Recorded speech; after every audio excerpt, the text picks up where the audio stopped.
should have a pop-up now which says that recording is happening if you want to continue or not. Just continue.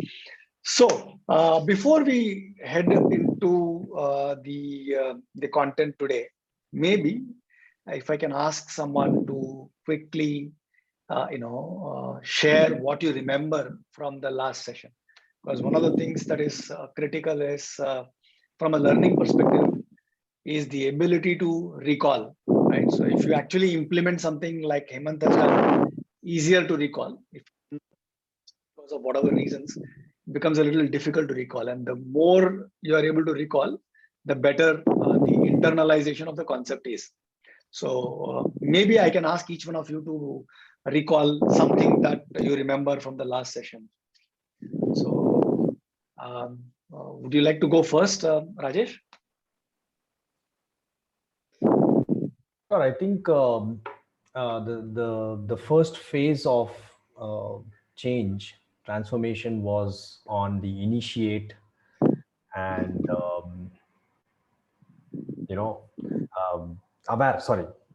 become aware about what needs to change, and then initiate, and then kind of measure and mobilize, and then scale and embed. So there were this was kind of a cycle.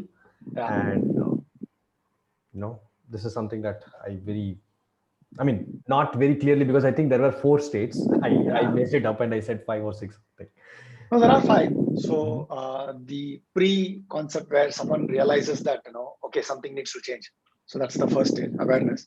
And then they say, okay, now we need to start the change. So that's the initiate. Then mobilize, then scale, then embed. So there are 5, but we will talk about 4 because the first one is not in our control. Usually, it is either dictated by the market or by someone in the senior leadership team, depending upon where you are in the hierarchy. So that's good. Priya, would you like to share what you remember from the last session? Yeah, sure, Mukesh. So let me just spotlight my face first so that if you can help with the spotlighting. Yeah, right. I can do that, no problem. Thank you. Okay. So what stayed with me was, first thing, to lead any transformation, AIR basically. AIR is important: accountability, initiative, and responsibility. The second thing, which was more from the people perspective, like we find 6 kinds of people. So co-creative, and the one who collaborates with you, cooperates with you, and who comply with whatever the change is happening. And on the other end, the people who conspires against, and the one who confront you openly.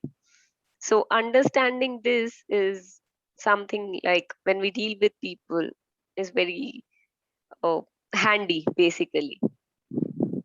Thanks, Priya. Chavi, would you like to share what you remember from the last session? I think around. See, it was more about what exactly is like people are looking for. Yeah, unko, what exactly is driving them. Some people, they are giving credit to money. Others are considering recognition. Not everybody is working for money. And then there are some people who are actually working for time. They need time. So there were different things basically. And as I feel, हर किसी का एक different motive होता है. So we need to recognize that. True. Since we want to connect with them, we need to recognize that first, that what the person is really looking for. Correct. So thanks, Chavi. Yeah. Boris, would you like to share what you remember from the last session?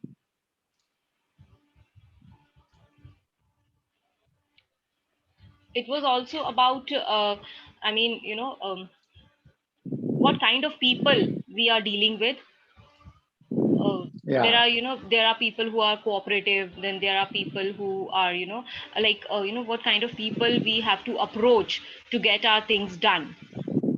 Different set of people are there in any organization, and there are people who are cooperative. There are people who are, not cooperative, and there are people who would conspire, and who might collaborate, who may not initiate, but then if you are initiating something, they may first see and observe, and then then they might follow.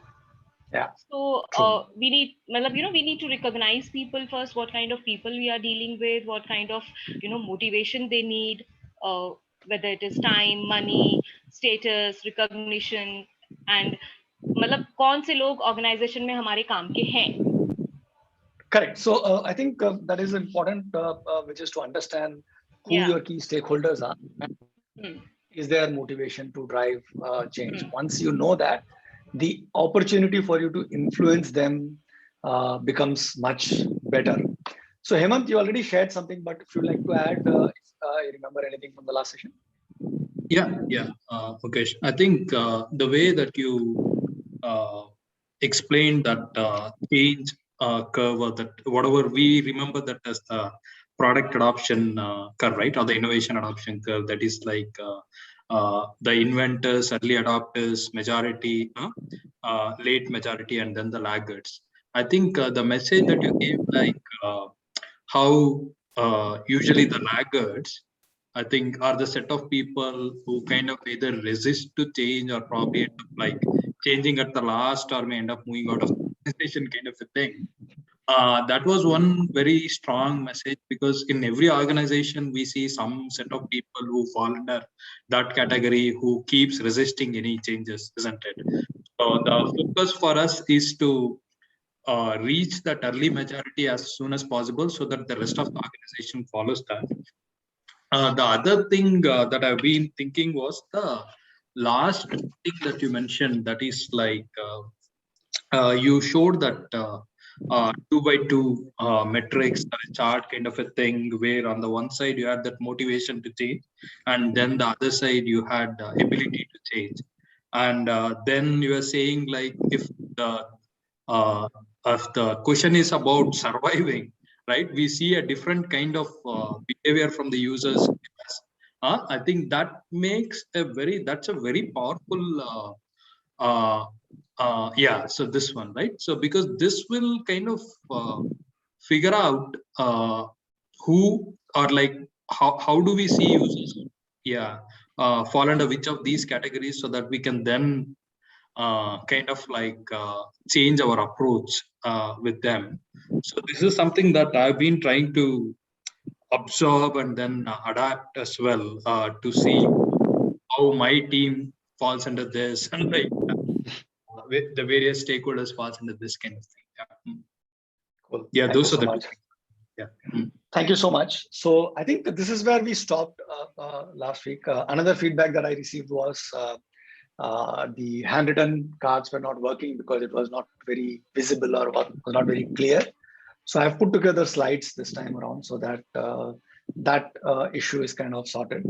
And so today, let's look at the next steps. Boris, do you want to add something to this?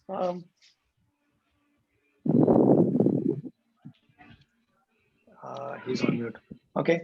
Nitin, if you can, I would request if you can keep your video on, so that makes it much better in terms of visibility. Do you want to quickly introduce yourself? Because I think you missed the last session. Hi, I'm Nitin, and I'm extremely sorry. First session I couldn't attend, because still I feel Mukesh is with us, so I was confused with the time zone. Okay. Actually, I tried to log in at 6, and I realized, okay, meeting is over. Okay, no trouble. So we'll maybe I will try and see if I can record the first session as well at some point in time, whenever I get the opportunity, and share that with all the people who had registered, so that all of you have the recordings as well. So may not be as impactful as attending live, but of course you'll have a recording which gives you the key concepts. So as Rajesh said, right, so there are 4 phases of change, actually, if you look at it. So number 1 is the initiate stage, where you understand what change needs to be done. What is the change? Who are the change agents? And what is the environment in which the change needs to happen? We also spoke about the importance of identifying who your key stakeholders are, who are your influential leaders, who are your influential connectors, and who are your people who will be impacted by the change. We also spoke about the change adoption curve or the innovation adoption curve.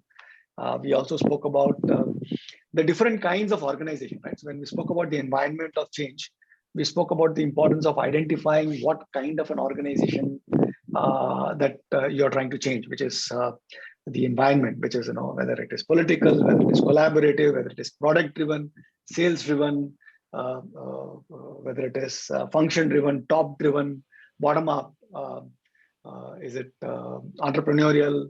So all of those. So you need to understand the environment you are trying to drive the change, right?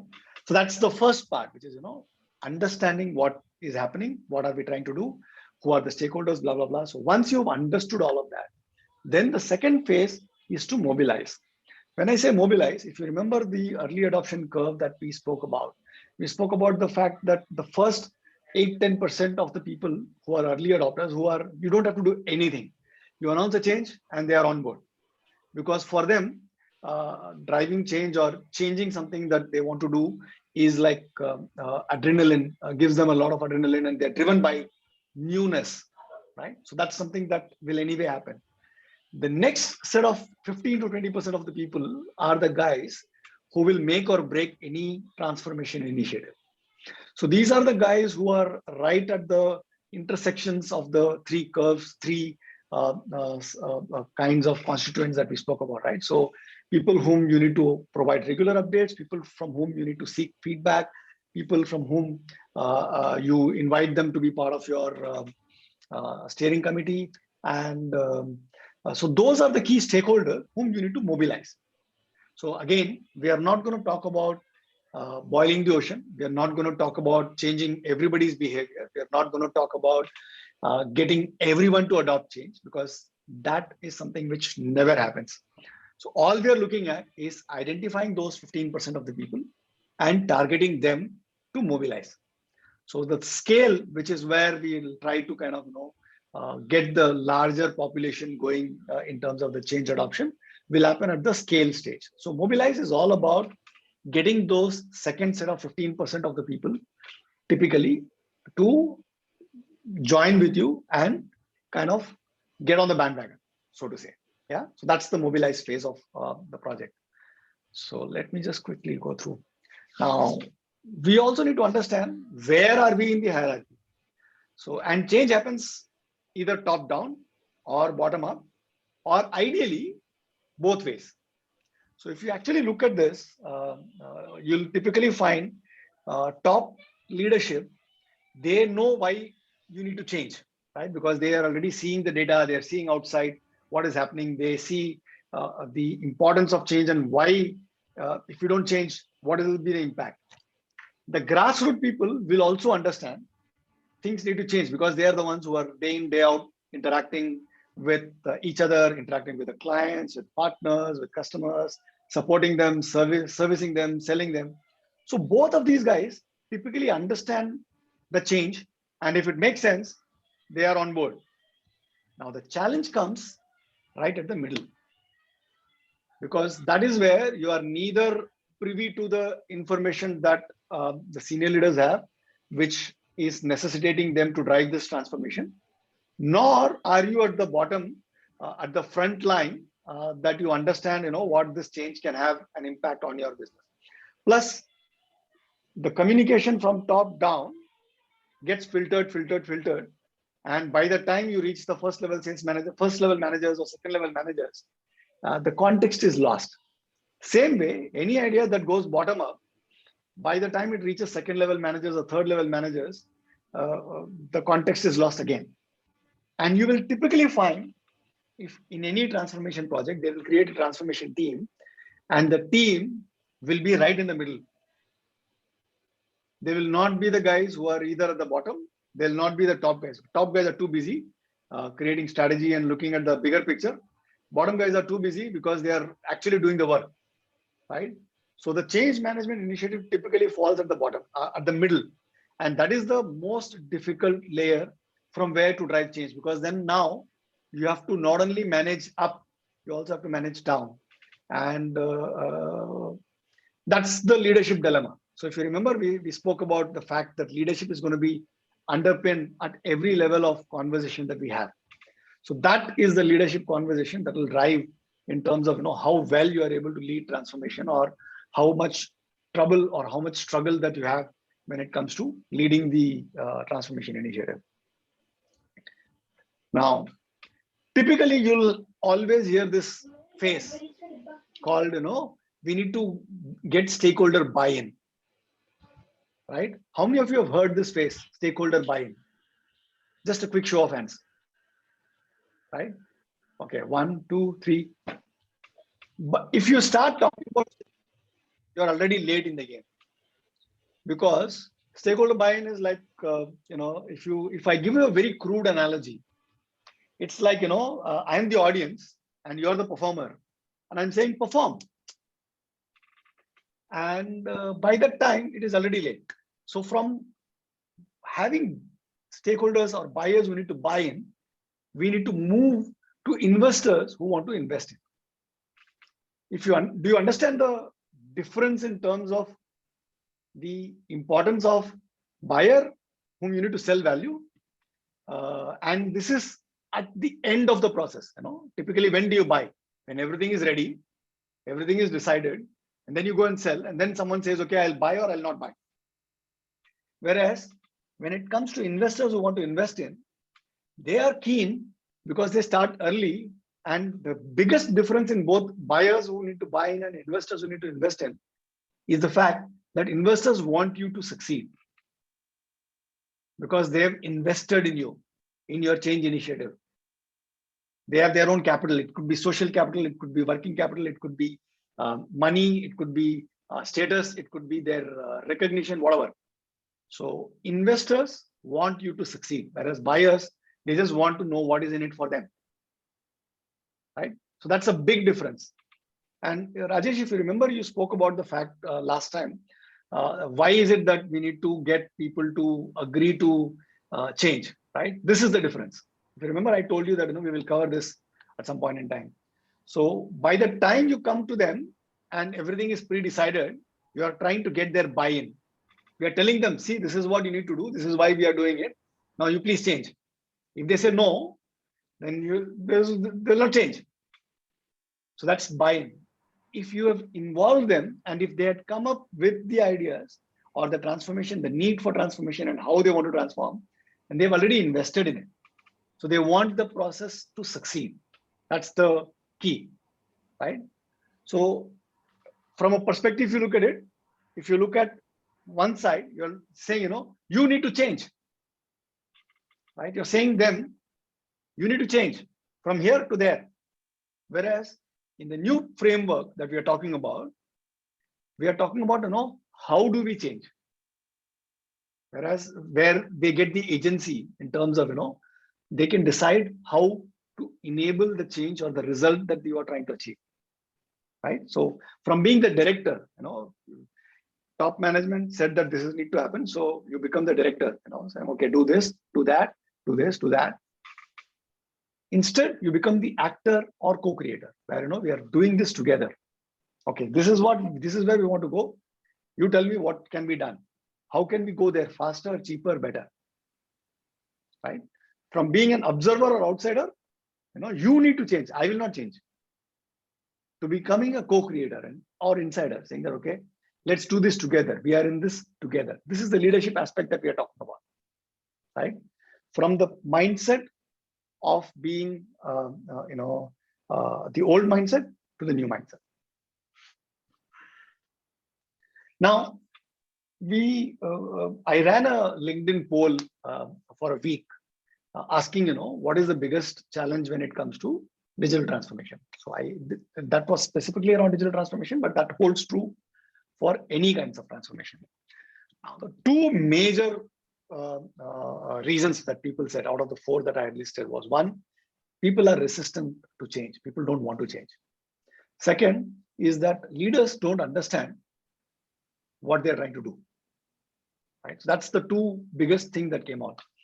Now, resistance is like friction, right? So whenever you're trying to move or change something, there is a level of friction. So resistance is always there. You cannot expect resistance to not be there. Yeah. So resistance is always there. So how do you overcome this resistance? And again, please remember, we are talking about the 15% of the people that we are talking to, right? For them, how can we overcome the resistance to change? So simple formula. The engineers in the room will enjoy these kind of simple formulas as well. So number one, can you create, is there a dissatisfaction with the current situation? And can you make that apparent for everyone involved, right? Second lever that you have in order to drive or is, do you have a vision for a better future? Let's say, for example, if you are not happy with what you're doing and you don't know what could be better, so then there is nothing much to do. I mean, if I don't have the vision that, no, okay, if I do this, this will happen. If I don't have that vision, resistance to change will not be overcome. The third lever is clearly defined first step. You are saying, okay, today we are here. In 3 months, we are going to be there. That's okay. But what can I do today? What is the first step that I need to do? As long as you are able to define all of these three together, it is very simple and much easier to overcome this resistance to change, right? This comes from a book called Terms of Engagement that I had read long back. And if I remember correctly, Richard Axelrod was the guy who had written the book. And they talk about this in the context of facilitating large scale change, right? So they have done close to 100+ projects in terms of large scale transformation projects. And from their studies and from their experience, they found that these are the three levers that you have to overcome the resistance to change. Now let's look at each one of these slightly a little bit more in detail. So how do you create the dissatisfaction? So if you really want people to change, there needs to be that dissatisfaction, right? So how do you create this dissatisfaction or discomfort? So anyone wants to share how can you create discomfort? The one way is doing this, which is, I don't know whether you can see this, but this is something that is not normal, right? So it is, and if someone did this to you or in front of you in a public setting, it would definitely cause a lot of discomfort, right? It's breaking the frame. So what other ways are there to create discomfort? Anyone? What creates discomfort to you? What makes you uncomfortable? Mukesh, what I have observed is sometimes I think the senior leadership kind of openly or kind of subtly does communicate that I think whatever we have been doing so far is okay, but was good so far, but for the upcoming years it may not be good enough.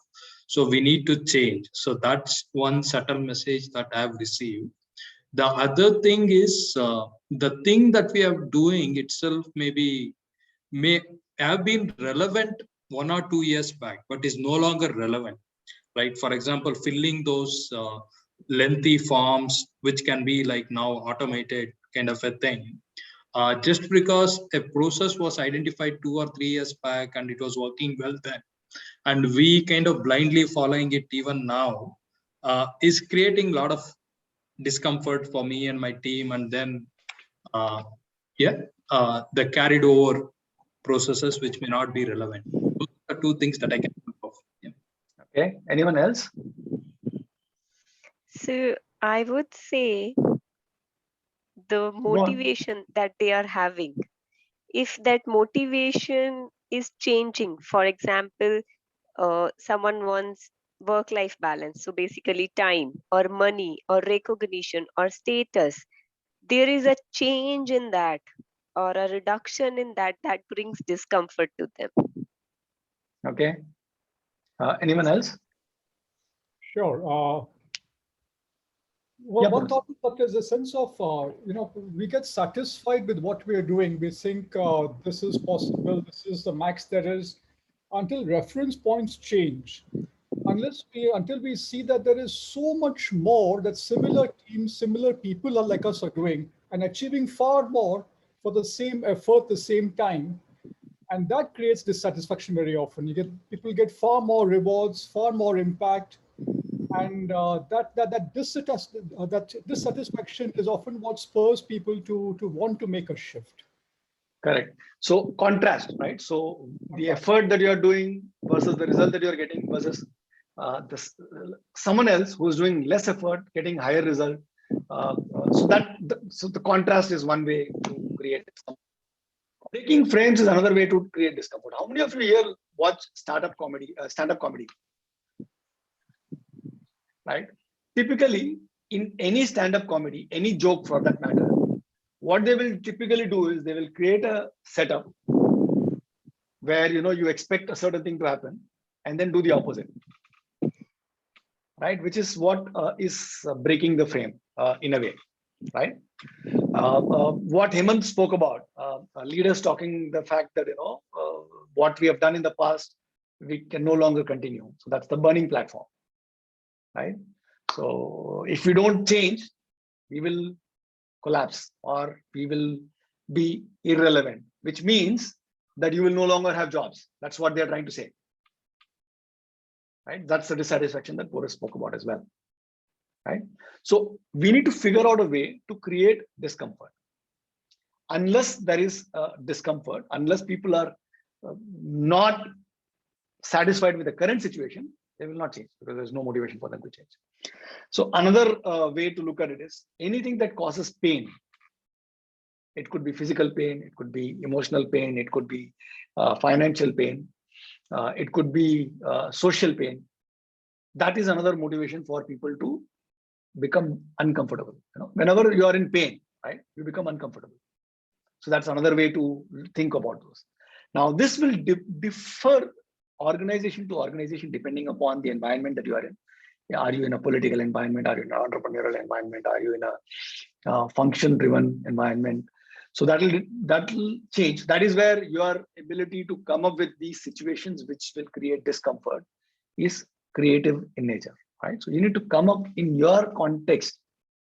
What is it that will make people dissatisfied with the current situation and discomfort in the situation? That's one. So that second one is, how do you create a better vision for the future, right? So that's, okay, I'm not happy what I'm doing. So what do?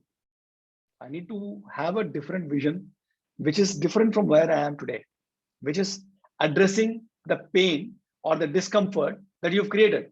So that's the joke, right? So you create a discomfort and then you resolve it. You create a conflict, resolve it. Create a conflict, resolve it. Create a conflict, resolve it.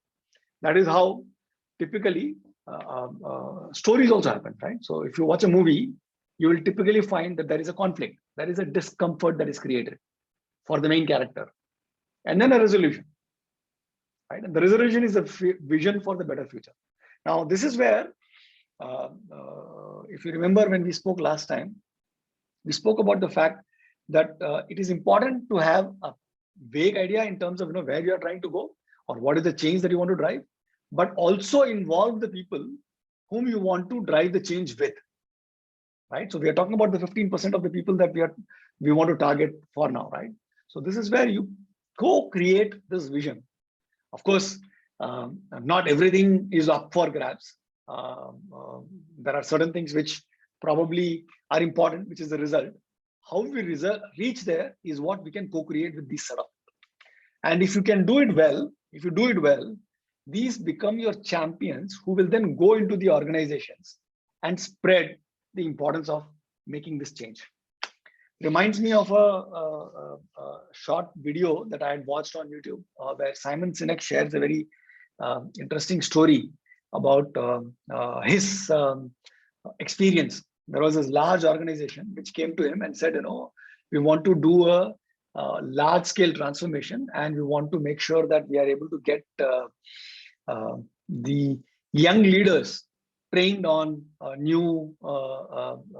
trained and get ready for leadership positions in their organization. So typically, as happens, he was said that the brief was that we will do a 50 city across the US workshops. He will have to travel to every one of these cities, run a workshop in that city with the millennials in that particular city who are based in that city, and rinse and repeat in all these 50 locations. So Simon Sinek said, no, that is not going to work, because that's not the way large-scale transformations work. So he said, okay, the CEO asked, okay, so what do you propose? He said, I will do one workshop to start with. And the workshop is going to be, did I tell the story last time? No, right? Okay, good. So the workshop is going to be by invitation, by acceptance, which means, for example, if you want to apply to be, you need to apply to be a part of the workshop. So it's creating a little bit of a friction there, saying that, not everybody will join the workshop. I'll only select 100 people, and people have to apply and have to give a reason. Why do they want to be part of this workshop? Okay, so, and one workshop in one city, headquarters, simple. The CEO said, okay, I believe whatever you know what you're doing. So let's go and do this. So they created this email campaign saying that, okay, this is what we are trying to do. Who would like to apply? So 100 seats, limited seats. They had about 2,500 or 3,000 people in that entire community, out of which 170, 180 odd people applied. By making those applications or filling out those application form with giving clear instruction as to why they want to attend, they were showing that they were part of that intersection, right? Either they are the influential leaders or they are influential, the intersection of those three people that we spoke about. So he brought them all together at the headquarters, did the session. At the end of the session, he said, see, we want to create a program that we want to roll out to the entire organization. Now, there is no extra money. There is no extra time. You will not get any extra credit for what you are doing here, purely on a voluntary basis. I need 20 people who can work with me to create this program and drive it across the organization. Is anyone interested? So he wanted 20, 35 people put up their hand and said that, okay, I'm willing to work with you to put together, to create this program and roll it out. Okay. From 2,500 people, he brought it down to 100. From 100, he brought it down to 20. Now, with these 20 people, he actually worked closely, worked with them to figure out, what is it that they need in terms of, leadership skills, in terms of what are some of the challenges that they face. And based on their need, he created the entire program. And what happened as a side effect?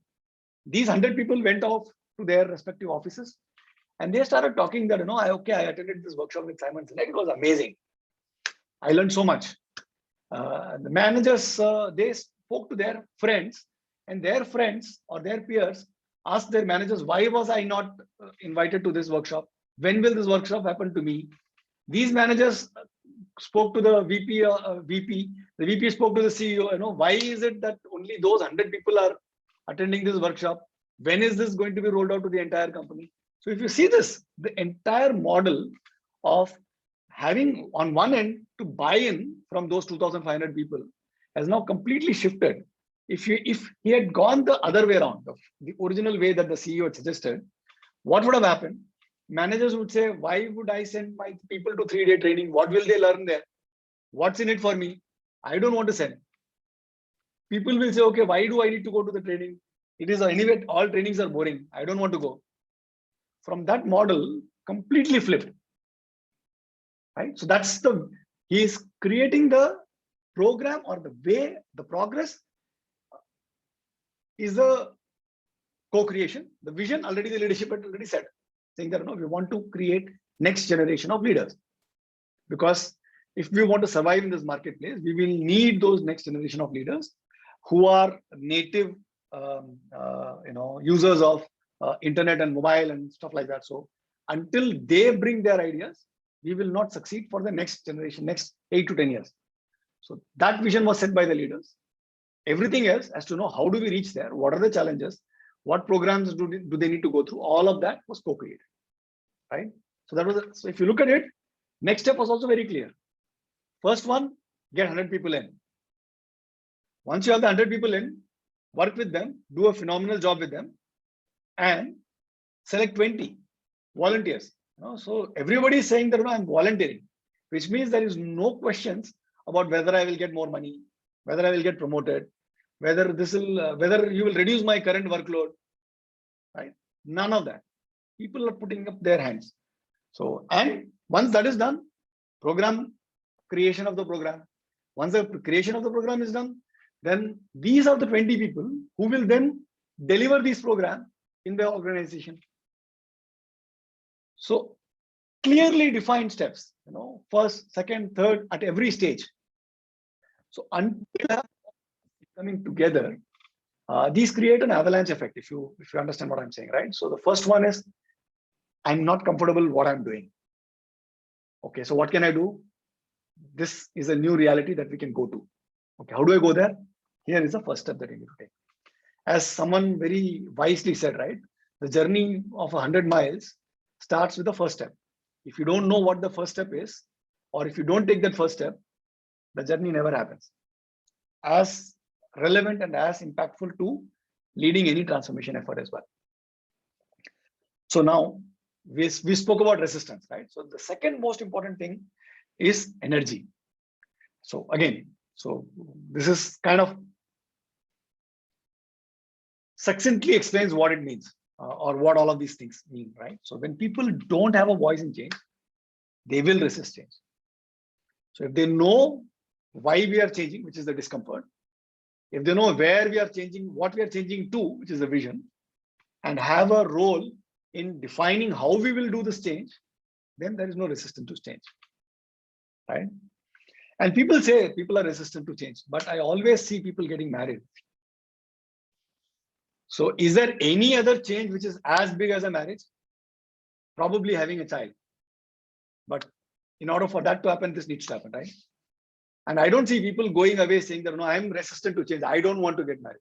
Some people do, but eventually they also cross the barrier, right? Again, in this also, if you look at this, unless they are built in, unless they are not happy with being single, unless they know the kind of relationship that they want and they want to get married, and they know whom they want to get married to, the next steps doesn't happen. If you force someone, this is the person that you're going to get married to, that's an interesting conversation to have.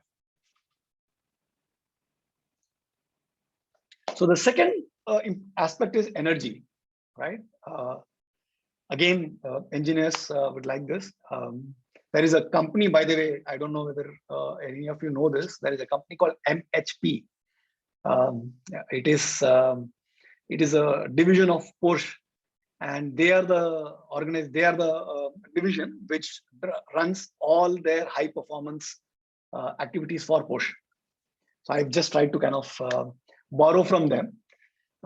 So three things need to come up which will add energy, right? So meaning, which comes from the vision as to know why we are doing this and what it means to me, right? So first one is why we are doing this. Meaning is, what does it mean for me? How will I benefit, right? So that's how will you individualize that? So that's meaning. Then there is hope, which is better for a better future, right? So if you remove my discomfort, I'll feel happy. I'll have more money. I'll have more status. I'll have more time. I'll have more recognition or whatever. And power. So these three things need to come together. Power is can be at multiple levels. I mean, we can do a full day or a 3-day session on just power alone, but just understand that power comes in multiple forms. The power can be because of authority. I'm your manager, so you do what I say. The power can come from leadership, which is, this is what we think, I think we should be doing. Why don't we do it together, right? So that could be another kind of a power. And power can come from social proof or social pressure, right? Everyone else is doing it, or everyone else that I respect is doing it. So I also need to do it. So for our current context, these three things I think suffice for us to understand. If you are really interested in understanding power, there is this book, if I remember correctly, 48 Laws of Power by Robert Greene.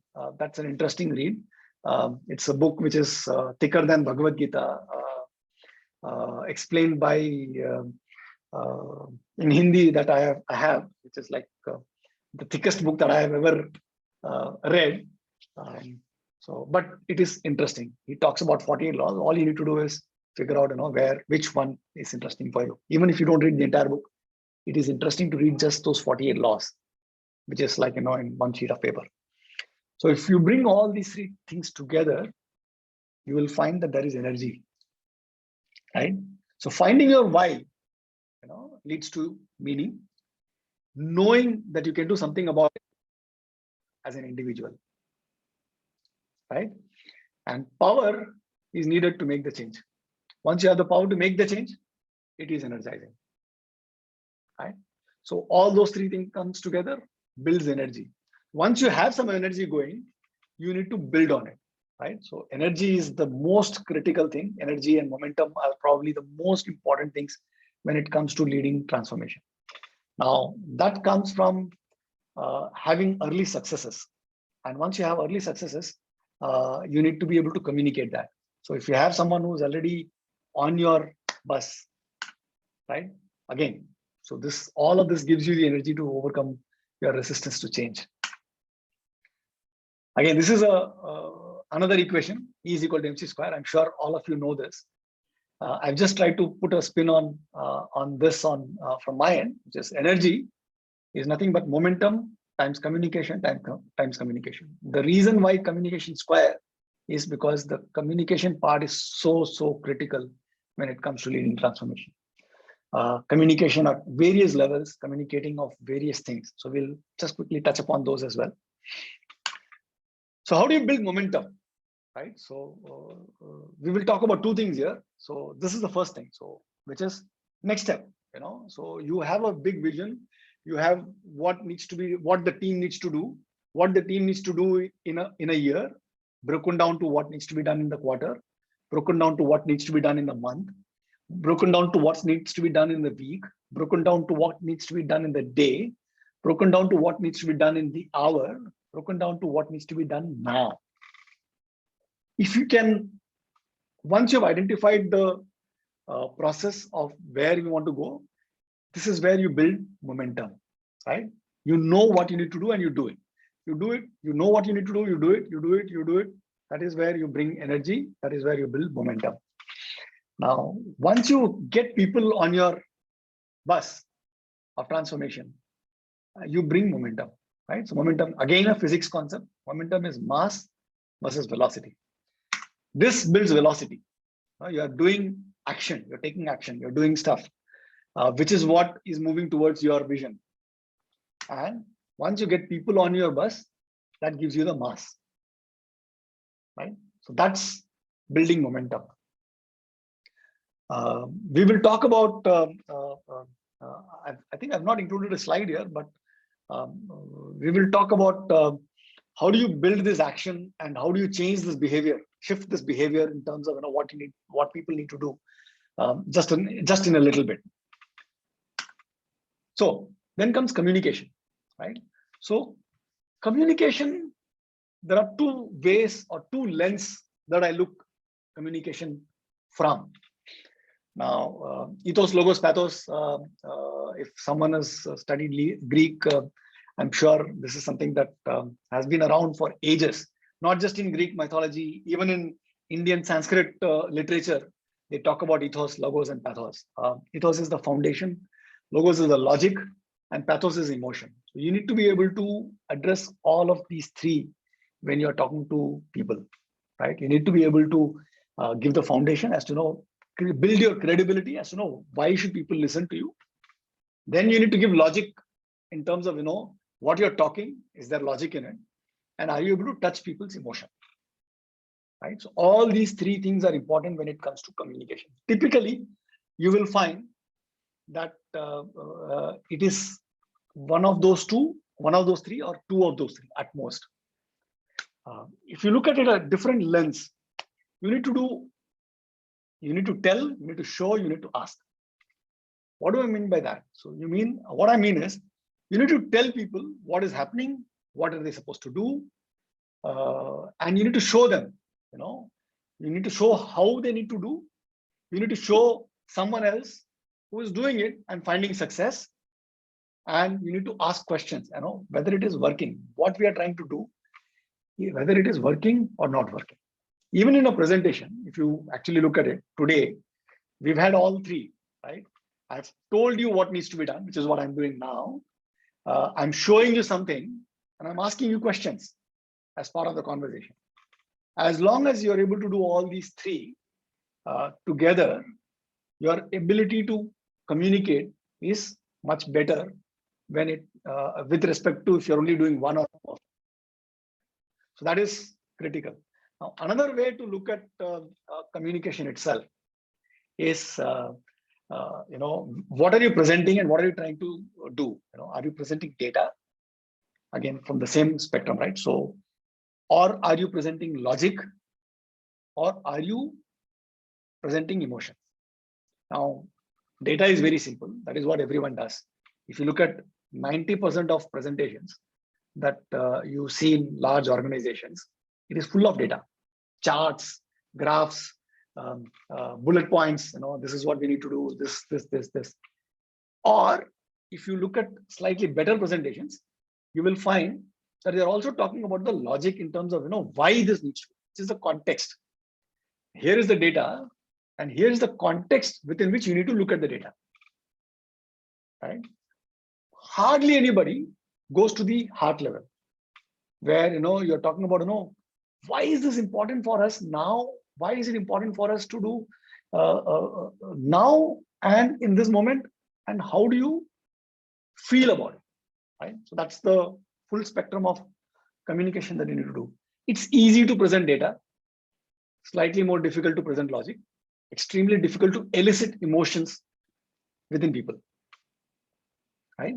But if you can do that, that's the success of your ability to communicate. Again, keep this in perspective. When we are talking about this, we are talking about the 15% of people that we want to convince them to get on the bus with us so that we can create the change momentum, right? So once you create the momentum, once enough number of people start behaving the way you want them to behave, you will find that the early majority people will start following, and that kind of takes the domino effect and makes things much easier as we go along, right? So that's the whole point that I'm trying to make. Now here I'll just stop and talk a little bit about behavior psychology. There is this guy in Stanford Design Technology Lab, if I remember correctly. His name is called BJ Fogg. He's written a very interesting book called Tiny Habits. And he has something called as BJ Fogg's behavior change model. Okay. Now, let me just quickly maybe annotate something. Let me draw something here just to show what he says. Okay. If you plot motivation to change on one axis and ability to change on another axis, okay, how motivated are you to change, low to high, and how easy is the behavior change that you want to do, high to low, okay? So which means this is easy, okay? Easy to do. This is difficult to do. This is low motivation. This is high motivation. Now, according to BJ Fogg's theory, what he says is any behavior change that you want to do will only stick if it is beyond this curve. Okay. And the best way to drive new behavior change is to start here. Saying, let's say, for example, you want let's say you want to do gymming. Okay. So you want to be healthier. So you want to do 1 hour of gymming. Typically, a lot of people do that, right? So the goal is I want to go to gym every day, 1 hour. Doesn't work because it requires high motivation and it is very difficult to do. What he says instead is start with as simple as possible. So if it means going to the gym, means going to the gym. Even if I just go to the gym and come out, I'm done. What that does is creates momentum. What it does is refutes inertia, right? And if you can create a trigger here, okay, beyond this, that makes life even more easier. So one of the examples that he speaks about is the fact that he wanted to do 50 push-ups, okay, and he was not able to do a single one. It was not to do 50 push-ups. He said every time I go to the restroom, I will do 1 push-up. That's it. 1 push-up, very simple. Right? It's easy. It doesn't require a lot of motivation. Easy to do. And trigger was every time I go to my restroom or every time I go to my bedroom. Simple. Now, what happens is if you actually do the 1 push-up, the second push-up is not very difficult. The third push-up is not very difficult. Gradually, you can keep moving this up.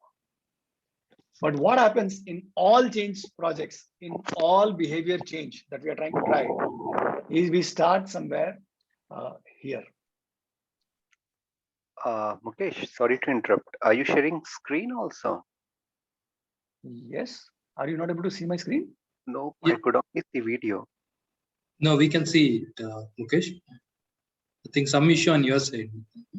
Maybe I have working joined fine. from mobile. So that's why you're not able to see. So No, I'm even drawing. in phone it's working.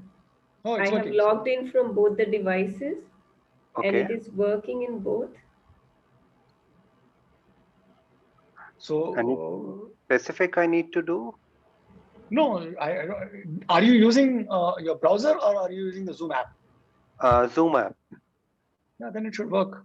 So don't I know think why it's Zoom not. app has multiple views. So one view is the video view when participant view. The other view is the screen sharing view. So you just have to swipe left or right to actually see the screen. Hmm. Yeah. Yeah. Thanks. Okay, cool. Thanks, Rajesh. So generally we start here, whereas we should be starting from here. This applies both for personal change, which is what BJ Fogg actively drives, and it also applies for organizational change, right? So if, for example, you want your team to change the way they behave, you don't start here. You make something which is as simple as possible and which requires as low motivation as possible. And then you kind of gradually build them up to come here, right? This is an important concept. I think I missed putting this slide in.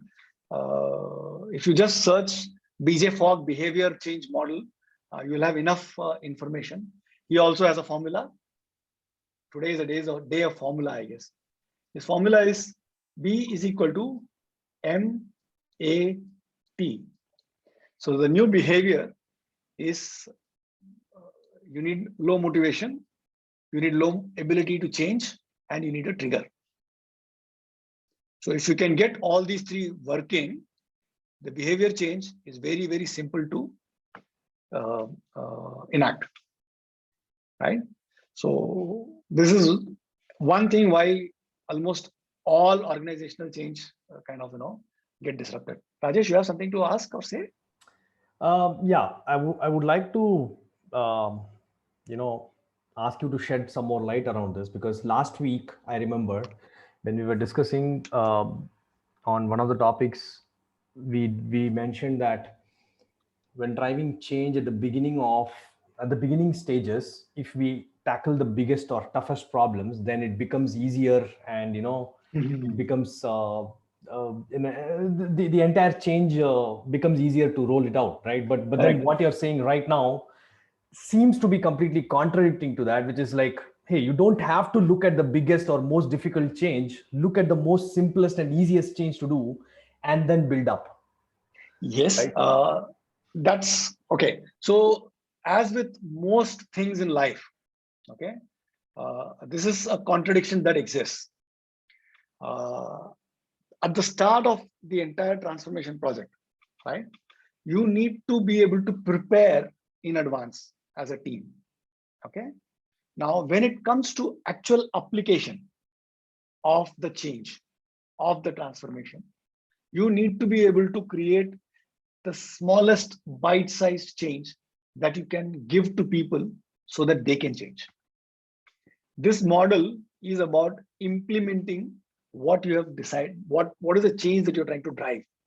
So far is the preparation, right? So awareness, planning, preparation, knowing who you are trying to change, what environment you're trying to change, all of that. So that as a so team you basically- do. So These are the basically, actions.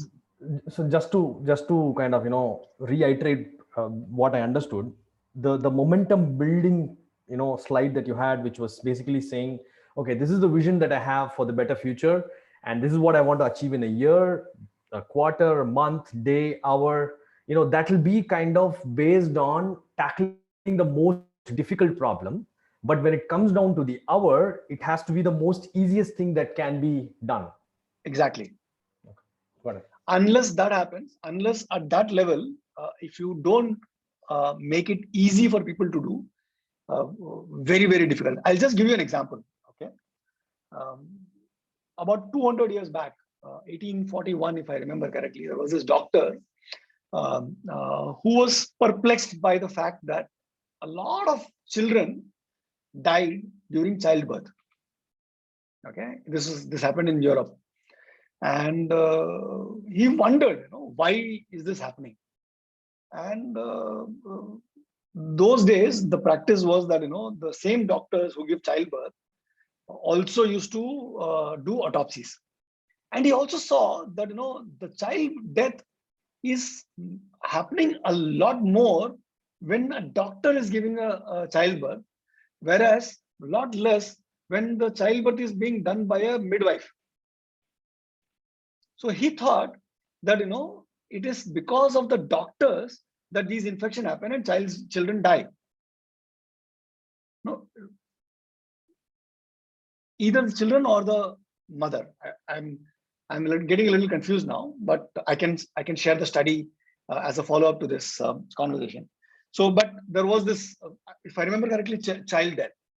Now, what he said was, let me try and do an experiment. He said, okay, I'll wash my hands because I'm doing autopsy. I'm also doing childbirth. So maybe there is something that is moving from the corpse and to the children, because of which there is infection and the children die. And the conduit for that is the doctor. Because when children are delivered by housemaids or midwives, that's not happening. So he said, okay, let me wash my hands before I do any of these deliveries. And the number of death because of those infection in those conditions significantly dropped. He had no idea because by that time, virus or bacteria were not discovered. Okay. All he said was, if you wash your hands as doctors, these deaths can be prevented. Why? I don't know. But this is the reality.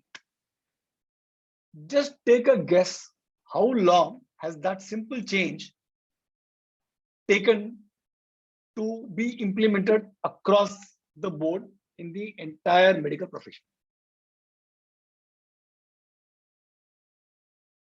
Everyone knew at one point in time, viruses were discovered, bacteria were discovered. People understood why this, contamination happens. But still, doctors would not wash their hands. They would not agree that we are the reason for the infection. There are hospitals even today. Today, this happened in 1840. We are in 2020, 2021. Even today, there are hospital programs which hospitals drive, change management programs, transformation programs, which hospitals drive to get doctors to wash their hands before they touch a patient. COVID has done a lot more than the last 250 years has done to get doctors to wash their hands before they treat their patients. I think Indians should not be blamed anymore. I mean, washing hands is so difficult even for doctors. So normal Indians, come on. Yeah, I mean, and this is not just one example. I can give you multiple examples. There is a hospital. There is a very interesting book by Atul Gawande called The Checklist Manifesto. He talks about this. He talks about a lot of other things that he strongly believes in having these checklists. Again, checklists are something which makes things very, very simple to do. Is this done? You check, done. Not done, do it, check. Right? It has a trigger. The checklist itself is a trigger. The action that they are supposed to do is simple. Doesn't require too much motivation. Right? So even today, there are so many accidents that have happened, airplane accidents that have happened because someone actually did not fill or did not do their checklist properly. So airlines staff are making training their second pilots, right? What are they called? Co-pilots. So it's a big issue that co-pilots do not speak up to their captains.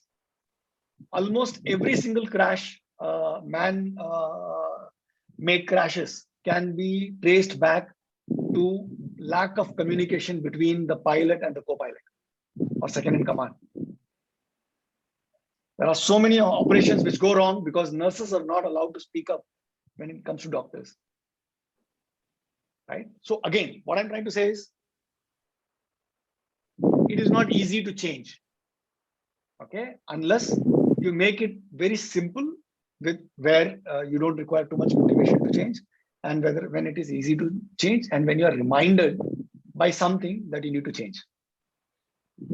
Okay, so one of the things that a hospital did to avoid hospital errors during operations was a 1-minute meeting before the operation starts.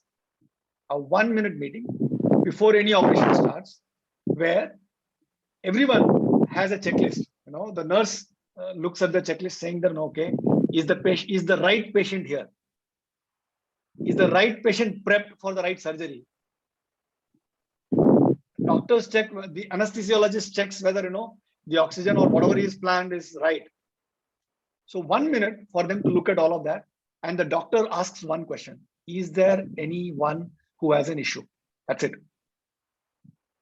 The amount of errors when it comes to hospital operations, reduced like 80%, 75 or 80% by just doing that 1 minute of meeting before you start the operation. Right? So you need to find that 1 minute. Right? So today you will find everywhere you go hand sanitizers everywhere, right? But if hospitals can do it today, they could have done it 2 years back as well, before Corona as well, right? But they didn't do it at that time because that was not considered so critical. But now it is critical, right? Because otherwise people start questioning. This is the social pressure. If other hospitals are having it, if I don't have it, people will lose trust in me. So all of this continues to happen. So just keep that in mind, right? So I'll stop there. Maybe, so 1 second. Let me just stop this. How do I do this? Okay. Yeah. So last thing before I stop for today, we need to create or set up a red flag device. Now, what is a red flag device? It is a device. It is a mechanism by which someone can provide you a feedback that what we are trying to attempt is not working. So in the Toyota manufacturing system, just-in-time manufacturing, any worker, if they find that there is a part which is not at the quality, or if there is something that is wrong, they can stop the entire production line by just ringing a bell. Everyone will come there, identify what is the problem, address the problem once and for all, and then and only then will the production line start again. Right? Similarly, in any large scale transformation, we need to set up a red flag device where we know the objective. We have identified ways or actions that we will do in order to reach that objective. If at some point in time, at any point in time, if someone feels that it is not working and something is wrong, they should be able to raise a red flag. And that communication as to know how do you raise a red flag, and that it is important that someone, if they find something which is not working, should raise a red flag, needs to be done upfront. And with this core set of people, because these are the guys who will go out and be your change agents. These are the guys who will know if something is not working at the first instance. They should be able to tell you that, no, Mukesh, boss, this is not working. There is a problem before we can proceed. All large problems occur because at some point in time, someone who knew that this will become a large problem did not raise a flag.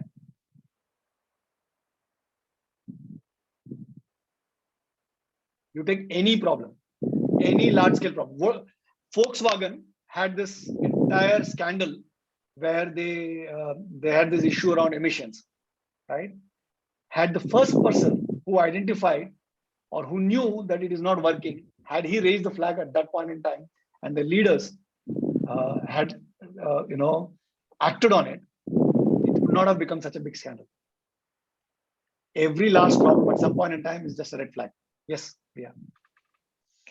So over here, Mukesh, I have a question. Like we talked about power. Now with power, this red flag raising gets very difficult. People do not speak up because of power issues. It is easy to say that, okay, let's start raising red flag. Now, when the ground workforce is asked to raise red flags, there are I would say bogus red flags also. They misunderstood something and then they raised the red flag.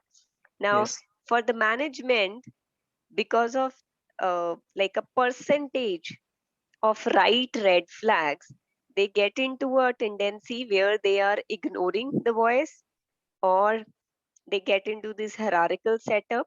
So what is the tandem here, like how to figure out things? I think you bring up a very important point, Priya.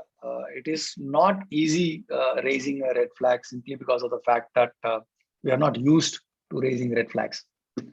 But that is the leadership aspect, right? So as change agents, as leaders of transformation, as leaders of people, as leaders of teams which is driving change, it is up to us to create the culture where you not only say that you need to raise a red flag when you see one, but it is mandated that you have to raise a red flag when you see one. It is not easy. As I said, if you remember, the first slide that I showed to you was the bulge up and bulge at the bottom, right? So leaders and the guys who get squeezed are right in the middle, which will be people like you and me when we are trying to drive transformation. But it is important that you address this as early as possible, because the later that you address this, the more expensive it becomes, the more difficult it becomes, the more, how do I put it? You become invested. A lot of times what happens is there's this sunk cost fallacy. We have done this for so long. Now we've invested already $1 billion in this change effort, or $1 million in this change effort. Now the tendency is, okay, if I raise this, people will question my leadership and what do we do with this $1 million? We cannot write it off. So what do we do? Make it $1 billion problem. I've seen this happen in so many organizations. I've seen this. I'll give you a very, without naming the company, I'll give you an example. There was this software company which wanted to create a software on the cloud. This was before cloud was sexy. Okay, they wanted to create a cloud-based application because it was innovative. There was a leading edge, cutting edge technology and all of that. So they said, okay, let's go ahead and build this. They put together a team that was supposed to build this. 100 people, 200 people, 300 people. They spent 1 year, 1.5 years, 2 years building up this project, this product. Now, 2 years later, they found out when they wanted to scale the product that the product can't scale. Why can't the product scale? Because the fundamental architecture that they had used to build the product is not capable of scaling, which meant that for every customer that you sign up, you needed to create a separate instance, which completely eliminates all benefits of having the product on the cloud, because the entire idea is you reduce the cost by having multiple customers use the same instance of software. Now, 3 months into the project, when someone had raised this as a red flag, because everyone knew this is a problem. 3 months down, had someone raised it and someone corrected it, they would not have spent 2 years and $1 billion to find out that this product can't scale.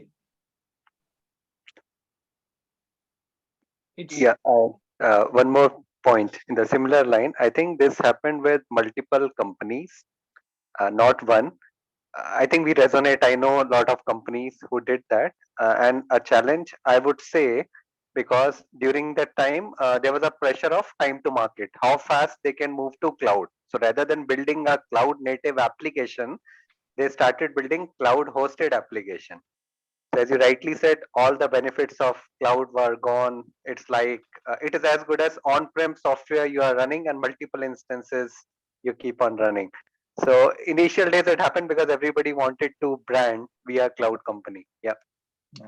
So the point that I was trying to drive was that had someone raised a red flag and someone addressed the red flag, when the company had only invested let's say $500,000, $500,000 or $1 million, it would have been much easier, much cheaper, and much more effective to address the problem there than address the problem once you have spent $1 billion and the product is already in the market and it is not succeeding because you cannot scale it anymore. This is just one example. I'm on board, Mukesh, with your answer. I'll rephrase one more thing. That okay, this is the right thing to do. It should happen. It saves the money. Now, talking about the scenario when we are in the middle of the team, okay, middle of the funnel, if you say. So you get a reportee or you get your reportees raising bogus flags. Yeah. Okay. And out of 10 times, one is right. One is actually a red flag. So there are chances as a manager, you are missing and suppressing their voice. You know, because you don't want to spend time into again and again teaching and coaching. Like you have already faced 8 bogus flags.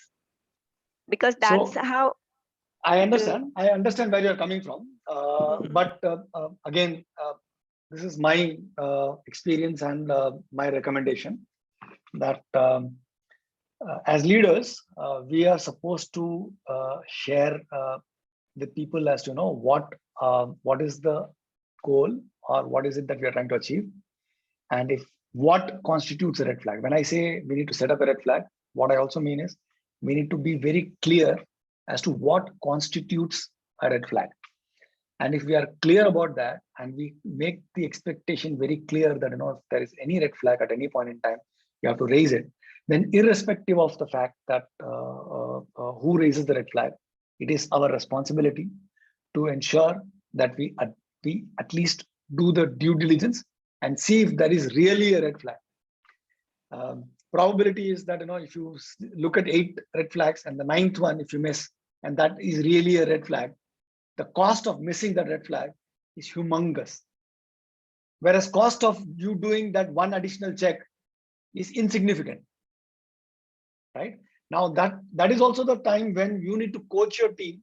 If someone raises a red flag and it doesn't turn out to be a red flag, you need to coach them, saying that, okay, good that you brought it up. This is what we did. And again, this is what constitutes a red flag. You coach them. So over a period of time, you'll find that the number of bogus red flags will reduce. Now, there is another perspective that you've not touched upon, but I will touch, is you are in the middle. Someone raises a red flag. So a very valid red flag. You raise it up to your management and they are not willing to listen. What do? Right? So that could also be a possibility, because they are under time pressure. They are under, whatever pressures that they are in. Now, that is where your ability to communicate the full spectrum and your creativity comes into play. So how you are able to communicate in a way that not only creates the base as to know why to communicate this, as to know how you communicate in terms of the logic of your communication and your ability to touch their emotions also comes into place. I'm not saying that every time you do this, you will succeed. There will be times when you have a bad leader who misses or decides to go ahead despite your red flag, but then that's a conscious choice that someone has made, knowing fully well that this is the problem. That is also a possibility. There are, Porus, you want to add something? One option is to actually institutionalize as far as possible by the middle or the beginning to influence, to create if this, then that principles. So very often, for example, Godrej has a principle that is very clear. They say that sales is vanity, profit is sanity, but cash is reality. So people know very clearly what is the focus point. Now, are we chasing something else? So if you can have many organizations like the army have very clear principles, it is citizen first, country second, me third. So if you have these principles that these three things, first affecting the customer, will it affect the customer negatively? Then it's a complete stop. Will it affect the organization resources? It's an orange flag perhaps, and something else. So if you're able to help the stakeholders or whatever create if this, then that rules, then it doesn't become your opinion versus my opinion. We have very clear principles to register against or speak up against, and then we evaluate them. That's it. So that's an option of doing it where I don't have to battle everybody all the time, nor do I have to evaluate everything all the time. But these are three key factors, and if I can actually map it against that, it becomes far easier to take a call. And the efficacy of this is highest when you do it before there is a problem arises, right? Not after. No. So pre-align it during the change journey itself. That these are the three key. These are if this then that rules. The three principles really. Yeah. Thanks, Porus. I think that's all that I had for today from a Mobilize space. You need to, number one, break it down in terms of what is the change that you're trying to make. From there, together with those set of key stakeholders, identify what actions need to be done quarterly, yearly, monthly, hourly, and understand the principle of BJ Fog's behavior model and make the change in behavior, because ultimately any transformation is no transformation until some behavior changes somewhere, right? Someone needs to change their behavior somewhere in order for a project to actually qualify for a transformation or a change management project. So we need to remember that, and we kind of build momentum and energy and communication. Now, one aspect which we spoke about was communicating successes. Once you start getting these people onboarded, once they start doing those actions, you will start seeing someone doing really well. Someone finding out, okay, I'm trying to do this. This is becoming a problem. You know, what is the problem? So how do we solve that? So you build momentum. And once you build momentum is when you start seeing a few success stories. Once you have these success stories, you kind of communicate these success stories in a way, you make those guys heroes. And, once people see that, by aligning themselves to the change effort, someone is being recognized as a hero, everyone wants to be a hero. right? And understanding what those four, which of those four drives behavior for those key stakeholders will be a big added plus point if we already know that, right? So I will stop there from a mobilize standpoint. If you have any questions, maybe I can take them now. Otherwise, I'll share the recording as soon as it is ready. Maybe first thing tomorrow morning, so you can have a look at it. And yeah, so any thoughts, comments, questions? Please remember. I loved all the formulae that you gave us today. Thanks, Paras. Yeah, I think, Mukesh, I think that building that momentum, right? We keep hearing how important it is, but somehow I never understood how to actually translate it into the real world in terms of how can we actually do that. I think the slide that you had, how starting from a yearly to quarterly to the specific hour, I think that gave a lot of clarity, at least for me. Now I can go back and then, yeah, of course, we all do objectives and key results and all those things for the year. But this kind of gave a much better clarity in terms of how every hour that we spend is actually working towards either building momentum or slowing us down. So having that alignment is what matters most. Yeah. Thanks for that. So remember again, not just the hour, also the now when he said, I think that made a profound difference to me as well. Hour is still a little bit big, but the now is the matter. So that's like the second that as well. Absolutely. Yeah. So just remember that Newton's law of motion, any object that is in motion will continue to remain in motion. So unless until there is an external force acts upon it. To stop, stop it, right? So don't stop. Don't create anything that will stop the momentum that you are building up, and add to the momentum rather than remove from the momentum. That's another thing that we need to keep in mind. Anyone else? Any questions, thoughts, comments? So I would say that the two things that you have mentioned, maybe you need to spotlight me. Thank you. That we need to have vision also, as well as the first steps. So what usually happen is either of this is missing. Either people talk too much into the future, or they just are too focused on the first step itself, that they miss on the vision, total vision, and how they need to go up till that. Both the things are very important to be held together. So that was something which I would say clicked for me. Thank you. Nitin, anything specifically clicked for you today? Yeah, breaking a problem into smaller parts and reacting on it. Okay, thanks. Chavi, anything you want to share? You might be on mute. Yeah.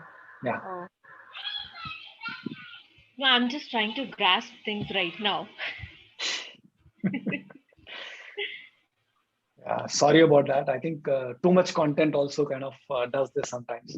Yeah, maybe. Rajesh? Yeah, too many formulas. I'm reminded of my engineering days. But yeah, I mean, the one thing that clearly stands out is, for me, is like, okay, all these are good frameworks that we can apply. It is good to learn all of these things, but then in the real world, the situations will always, you will always have, nitty-gritty changes, some extra constraints to which will kind of not allow you to better communicate or better motivate, or so at those point in times you'll have to kind of innovate and improvise, right, depending on the situation. So I think there is definitely a lot to learn, but all of this is like, good theory. This is how I'm taking it as of now. It is good theory. All the examples that you say, they all seem so easy in retrospective. Yeah. Right. They all, they all seem so obvious. I mean, why wouldn't a doctor wash his hands after from 1 to 2. I mean, it seems so obvious, but then it was not obvious like when they were doing it 200 years ago, right? So it is the same with us as well. I mean, it might be very obvious, the day-to-day things that we are doing, but then it has to take, someone has to have that capability to observe and identify what is wrong, what is right, and do all of that. But yeah, I mean, there is a lot to grasp, and it takes a slightly different kind of courage and mindset to actually apply all of this or any of this. No, I agree. I think one of the important things that we also need to remember always is the fact that these are all frameworks, as you rightly put, right? So I'm just sharing frameworks and context in terms of where you can apply those frameworks. Right. How you apply them is dependent on individual creativity and individual constraints. I do not know each one of your constraints. I do not know each one of your projects. So I may not be clear guidelines in terms of what you should do at this point in time. That is the reason why it is important whenever you are driving something significant or of some significant importance, that you have a coach, whether it is an innovation coach, whether it is a change management coach, whether it is a creativity coach, or whatever you want to call an external third party who is not as closely involved, but at the same time can guide you in terms of can you think in these lens, using this lens and using this frame, because a lot of times what happens is we are too close to the situation, and it is very difficult for individuals to kind of step back and look at it from a third party perspective. If you I know that you also are spiritual, so maybe I'll just take this analogy. They have this out of body experience, they say, right? There is you, then there is you observing you, right? So that separation is very difficult for us to do in day-to-day activity, and that is where having an external coach or a facilitator plays a big role. And just like the principle that Porus mentioned, it is also important for us to continuously hone our ability to communicate in creative ways today, so that when we get into a situation where we are in that dilemma, okay, where we need that creativity, you have that skill ready, you have that muscle ready. A lot of times what happens is people get stuck and then realize, okay, how do I be creative?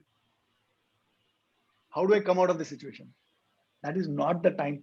Of course, you'll have to do something, but the idea is you have to do this over a period of time, build this muscle, so that when you reach that point, you already have the capability so that you can actually implement those.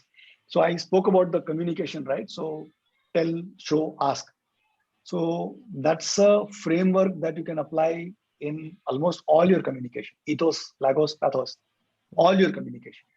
If you're sending out an email, and if you really want someone to react to it in a particular way, how do you draft that communication? If you're making a PowerPoint presentation, how can you involve it? How can you make it such that it not only gives you data, it also gives the logic, but it also gives the ability to convey emotion or raise emotions in people.